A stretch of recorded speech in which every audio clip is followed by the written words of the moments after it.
In this video, we catch up with NHRA Pro Stock Motorcycle crew chief Gary Stoffer. We ask him about the COVID-19 shutdown, what it's been like, when he thinks we'll go racing, and we also relive the amazing season-ending win of Jianna Salinas. The one and only Gary Stoffer, NHRA crewman out there for the Pro Stock Motorcycle team. Gary, I think it's safe to say this has been the strangest off-season in the history of drag racing. Tell me about what it's been like for you and what you're feeling right now. It's been boring. There's nothing to do. I got my personal bike still in the semi, so I can't be out here, although there's nothing open anyway, but when it does, I don't have my bike to play with. I do have one in my shop that I mess around with just to pass time, but yeah, it's been a definitely weird season. Hopefully we'll get some racing in. You know, I don't know if we will or not. I guess it just depends on what state we're in. So we'll see what happens. I mean, we're ready to go. We were ready to go when we pulled into Gainesville. We were all set up. We were down at Tech getting teched in when we got the word, and it's been in the trailer ever since. What was the reaction like at the track amongst all the racers when they had to make that decision? Some people understood, some people were pissed off, but it is what it is. I mean, you know. It was a tough announcement in Gainesville, as many were ready to go, but many understood there was little they could do. It was, you know, the decision from the governor, from what I understand, and it wasn't necessary from what and I don't know for sure, it's just what I heard, that basically they said you can have the race, but you can't have no fans. You know, that's the big thing, is you know, the big groups and stuff like that. Well, you know, that's a lot of money, that's a lot of revenue for NHRA not having any fans, and so I mean, I understand why they did it, but you know, we'll see what happens from here. So NHRA then tentatively schedules the Gatornationals for the first weekend of June. We're all wondering, is that going to happen? What's that like for you, where you don't know if this race is going to happen or not? You guys are trying to be ready, but you're also trying to plan. What is that uneasy feeling like? It kind of sucks in a way, but actually not even a way, it does. But again, there's nothing that we can do about it. Like I said, we're ready to go. If they say we're racing, we'll all fly to Florida, and our truck's about 3.5 hours from the track right now, and we'll see what happens. If not, you know, hopefully we'll find out where the next race is, if they postpone it even farther, and then at that time we'll probably, you know, bring the truck back to my shop in Indy, and I'll drive my personal vehicle to Indy and pick up my personal bikes, and so they'll at least be out here for when they start opening up here, you know, so I can at least play with those things when we're not, if we're not racing.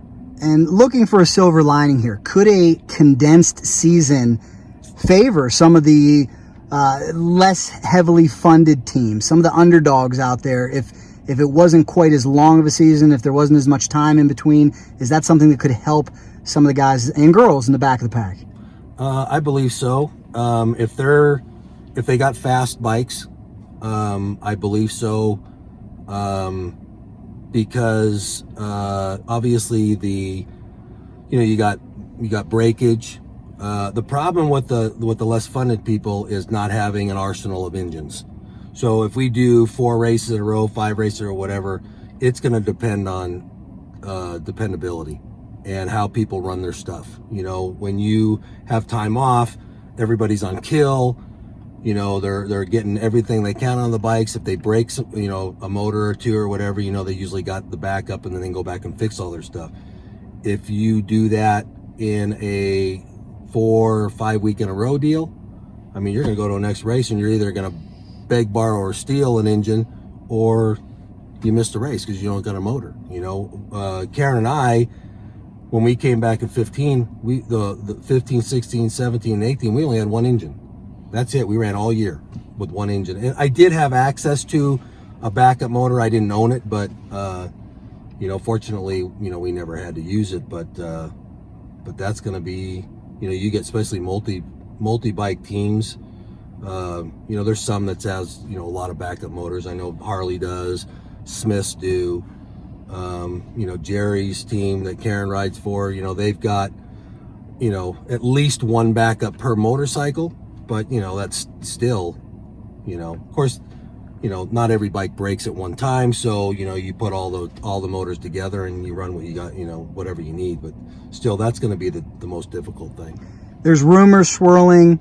I can confirm that NASCAR had a plan to start in June, July, and August. There was a plan A, B, and C. So NHRA may have an A, B, and C too. Some have said that there's a worst case plan out there that the season could start in Indy. Have you heard anything like that or any of these other rumors going around? Yeah, I've heard 3 different stories. One obviously is starting in Gainesville, and that depends on what the governor is going to do. The second one is not doing any West Coast, but starting somewhere. I don't know where. I mean, I don't know if Brainerd is considered a West Coast or not, because that was actually after Seattle. And then I heard starting in Indy and having an 8-race shootout. No, that would be wild. Yeah, and if it came down to that, I mean, I honestly would rather than just say, look, let's just erase 2020, and let's start out 2021. That's what I would like to do, but it is what it is. I'll do whatever my sponsors want us to do, and whatever NHRA wants to do. Well, you bring up a good point. Punting on 2020 could be an option. Finally here, Karen will be teamed up again with the great Jerry Savoie, White Alligator Racing, and John Hall also on the team this year. What do you think that dynamic, those 3 will be like when they get going? It's going to be good, I think, and especially, the War Team does very well in the heat. And if we start in the summer, hopefully that might be a little bit of an advantage. A lot of people think the 4-valve, the Suzuki's are going to come out and dominate. Well, there's only going to be 1 or 2 out there anyway. And, I don't see the 4-valve coming out and dominating right off the bat. I know Timmy's been working really hard on the program they already had. So, I think it's going to be interesting. You're not going to have, I think I heard Matt saying this in one of his interviews, you're not going to have the countdown to where you can race all year long up to the countdown, and as long as you're in the top 10, you got a fighting chance. Well, now there's no countdown. So you need every single race has to count, every one. So going back to the engines and stuff like that, your backup engines, you got to be on kill every single race, and you ain't gonna have, some people won't have the backups to do that. So, it's gonna definitely be interesting, whatever they decide to do. Your guess is as good as mine. Great insight. Anything you'd like to add? No, not really. Just let's get back to racing, man. Shit. Amen. And I'll close it like this. Can you believe that our defending event champion is still the young lady you helped tune to, I'm going to say it now after some time has sunk in, the most remarkable pro stock motorcycle win we have ever seen, Jianna Salinas. Jerry's bike goes nowhere! Jianna gets away cleanly! She's off the center line. She's straight down the track. Ladies and gentlemen, Jianna wins! He's also been the object of consistency breaks. And finally, we've got a bath for Jianna. It was definitely a Cinderella story. There was a lot of luck behind it. There really was. But there was also, the bike had to get to the starting line. She had to leave the starting line. She had to get to the finish line. And it was unfortunate for the 3 bikes that had issues. But, on any, what I say, just like football, on any given Sunday. Just never, like football, on any given Sunday. That's right. Enjoy the show. You just never know what's going to happen. I doubt that we'll ever see that again in our lifetime. She was fortunate enough to be the one that benefited from it. We worked pretty hard over the off season with her. And I don't, it's kind of, few people have kind of said how she did, but I think some people are going to be surprised. She, and I'm not saying she's going to go out there and set the world on fire and be a world champion, but her improvement has been very, very exciting. It was. I can't believe it. I want to retract what I said to it. The most remarkable upset. Why don't I leave it at that? Because we've had some spectacular wins. Yeah. I don't want to call it the most spectacular win. Obviously, Dave Schultz winning on chemotherapy is probably number 1, but I don't think there's ever been a bigger upset I was at that race. How about anymore? How about that? Lost against Gino in the final in That's Houston. right. Yeah, Gino talks about it a lot. He says a lot of people think that he threw that race. He said, I didn't throw that race. Dave beat me. Yeah. And that's why you can't call that one an upset, because no one ever counted out Dave Schultz, even on chemotherapy. Yeah. But with Jianna, I'm thinking the odds of Andrew red lighting away a championship in round one got to be like 1 in 200, maybe 1 in 300. Steve Johnson breaking, when do you ever see that? 1 in 100. Well, then you get to the semis. Matt Smith with a championship on the line breaks. Compound those odds, and then we get to the final. And Jerry with a champion. I don't think I've ever seen Jerry break in the water box. No. Championship on the line. Hey, it's electronics, man. You never know what's going to happen with that. And, you know, Matt knowing, obviously, hindsight being 2020, Matt had an issue. He probably should have changed the motor. The semifinals. Matt Smith is as motivated as ever. He's back in championship contention.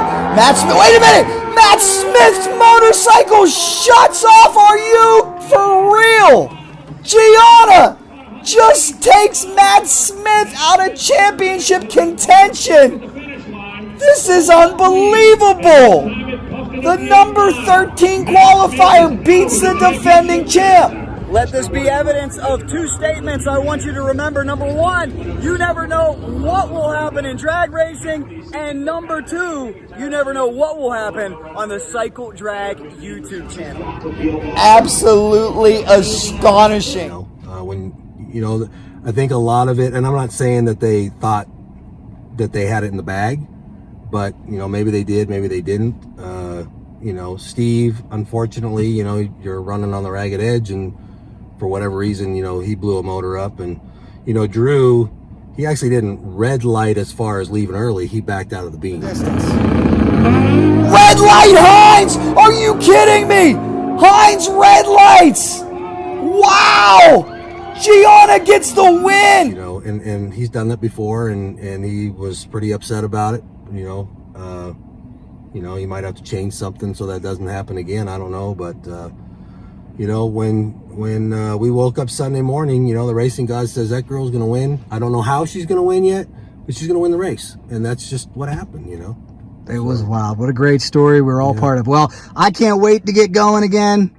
And we'll be looking forward to when you get to go back racing, you and Karen. Both of us. We are too, believe me. All right. Have a safe drive home. All right, man. Puts a smile on her face, though. But back to Steve Johnson, as consistent as anyone. And he breaks. So now add up the odds for that. Now let's go into round number 2. Matt Smith, who's also been the object of consistency, breaks. And we've got a bath for Gianna. Thank you so much for watching this video. I hope we provided you with a little bit of entertainment. That's always what we aim to do. We love motorcycles. You love motorcycles. Let's keep this thing growing. Check it out, guys. Up here on the wall, 100,000 subscribers. I love it. Thank you so much. It's all because of you. We appreciate it. Please come with any story ideas. We love the comments and the feedback. I read every single one of them. The positivity is always appreciated. And you haters out there, I love you too, because you keep me on my toes. Thank you for watching no matter what. Guys, to keep this thing growing, please subscribe to CycleDrag on YouTube. Hit the bell for notifications. Share with some friends who like drag racing, like motorcycles. This is how we can keep this thing going. And also like CycleDrag.com on Facebook. And we'll keep rolling. We'll keep finding those stories. We'll keep finding those impressive high-performance motorcycles that you want to see. Thank you guys so much. Truly appreciate it. If there's anything fast motorcycles involved, we are in. CycleDrag rolls on. Ladies and gentlemen, the legend is here. How are you doing, sir? I'm cycle dragging. That's what I'm doing. Cycle dragging forever and ever and ever. You are the man. Sweep the leg, right? Sweep the leg, no mercy, and cycle dragging. Hey, CycleDrag, we got your back. Come here for a second. Check this out. Brock's Performance Exhaust. Well, right now, if you go down below in the description, you will find a special link to save you money at Brock's Performance. Make sure you check it out. The link is down below. You can get your exhaust pipe and so much more. Much more coming. Make sure you subscribe to CycleDrag on YouTube. Hit that bell for notifications. Like, comment, share. Like CycleDrag.com on Facebook. And you know, if there's anything fast motorcycles involved, especially NHRA Pro Stock, we are in. CycleDrag rolls on.